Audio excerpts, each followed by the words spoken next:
Terrika, I am so excited. The WNBA playoffs are here. They have started, and the Connecticut Sun, the Sun that you cover, and the Las Vegas Aces, they protected home court on Wednesday. And you know what? Like, we should dig into those games a little bit, but there's not much to dig into, Terrika, because they both handled business dominantly. They were blowouts. Like, they showed why they are top teams in the league. I expect them both to advance, and Chelsea Gray had herself a night, and Asia was, doing her MVP defense thing, DPOY, and Alyssa Thomas was doing her MVP thing, and her and DeWanna Bonner were the players of the game. So I don't know. I don't know what there's to talk about, but you tell me, because you know the Connecticut Sun better than me, and you know this league better than me. What are your takeaways from those two games? Complete and utter domination from the beginning to the end. It's just nothing you can do when those trains, first off, when the engine gets revving, it's a wrap. You better just get out the way or you'll get ran over. And that's exactly what was happening in that Connecticut Sun game. The Lynx, just credit to them, like all the credit to them for getting to this point in the season, because they started the season 0-6.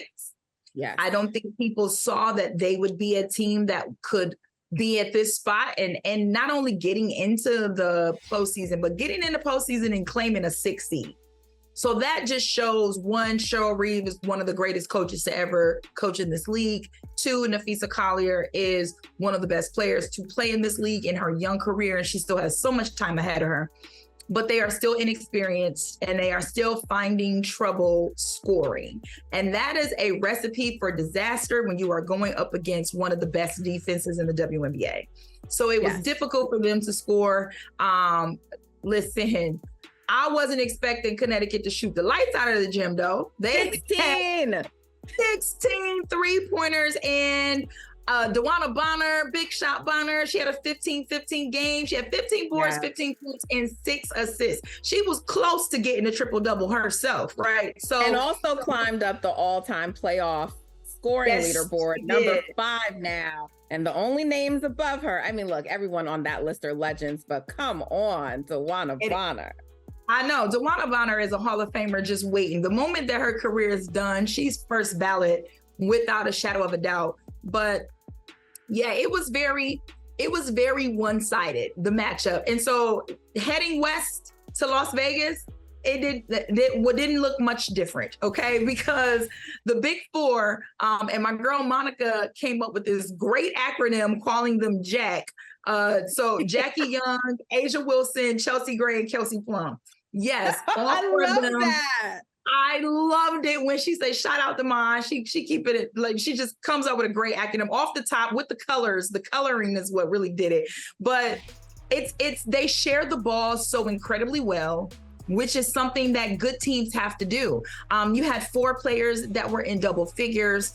It was great to see Candace Parker on the sideline offering her expertise, pretending to be, she was in coach's mode.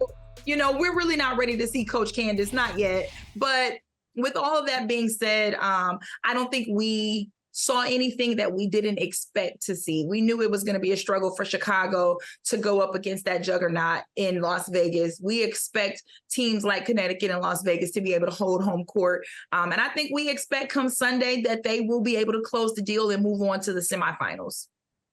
Agree. I do think the games might be a little more competitive, but I expect wins for both the Aces and the Sun. They ain't trying to go anywhere else. So listen, let's stay with your Sun for a little bit, because soon we're going to learn who has actually won the MVP award.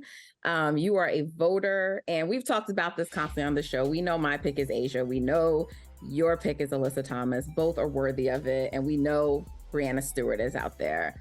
But what I want to actually talk to you about is how you make your determination of who you're going to pick. Because I think it's really important that people understand this, because they just get so mad and they think you're trying to hate. And there really isn't one right way to decide. I think we can all say that any one of these 3 women could be the MVP. So what factors in for you, Terrika? Yeah, you know what, Nat, you're absolutely right. There is a matter of philosophy when it comes to the MVP that nobody wants to admit exists. But it does exist because you're going to vote for your MVP based on the things that are important to you. And so all season long, we've had these arguments and these debates about who could be MVP. And all of them are absolutely correct because all three of these women are worthy. But it all depends on your philosophy. So just so fans understand, you have 24 market voters and a little over 35 national voters. So around 60 people who vote for these awards in total, give or take, 2 or 3 people. And I vote based on the same criteria every year. So nobody can say, Terrika, you voted different this year than you voted last year, because I voted for Asia last year based on the same criteria. How are you impacting your team? What would your team look like if you were not on it? So how are you impacting your team? How are you a credit to the success of your team? What does that team look like from a success standpoint if you didn't produce the way that you did? How are other teams accounting for you? When other teams get ready to face off against you, how do they have to game plan against you? And I ask every coach, almost in every media availability before a game, how they have to prepare for whoever. This year, it was Alyssa Thomas. And every coach, no matter what their game plan was, had to say, outside of their defense, outside of blah, blah, blah, blah, blah, we have to figure out how to keep Alyssa Thomas from doing blank. And when you've got a player like her who touches the ball almost in every possession, whether that's to score, whether that's to pass, or whether that's to defensively grab a board or whatever, it's so hard to game plan against that. And the one thing that I had to add this year that I hadn't really thought about before is how specific you have been to the history and the evolution of this sport. And this year, our candidates were doing historical things, but none, I believed, had done more than what Alyssa Thomas had done from a historical standpoint. 6 triple-doubles on the season, nobody's ever done that. Right. 28 double-doubles in this season, nobody else has ever done that. Triple-double queen. Yeah, like it just kind of was what it was. So my process in terms of, who I select and how I select is the same. This year, to me, it just fair to be Alyssa Thomas. Well, listen, I can't wait for the final results to come out. This was a very, very difficult MVP race, a difficult MIP race, which we're not even going to get into, but difficult MIP race. And it was a historic year. Like you said, so many things were happening. The WNBA continues to break records. And I just want to say to all the WNBA haters, because I'm always hearing, nobody watches the NBA. No one cares about it. 373 million total video views this year. Okay. 1.5 million in attendance. Okay. Plus highest in 13 years. 505K average viewers across ABC, CBS, ESPN. It is viewership up in 21 years. 1 million new followers, okay, to the WNBA social accounts, all right? And then, of course, you have the app downloads, up 390%, League Pass up 257% subscriptions. So the math ain't mathing, okay? It's not mathing. And I think people do very much so care about the WNBA. So we're going to leave it at that. These playoffs are great, and you should check them out because they will not disappoint.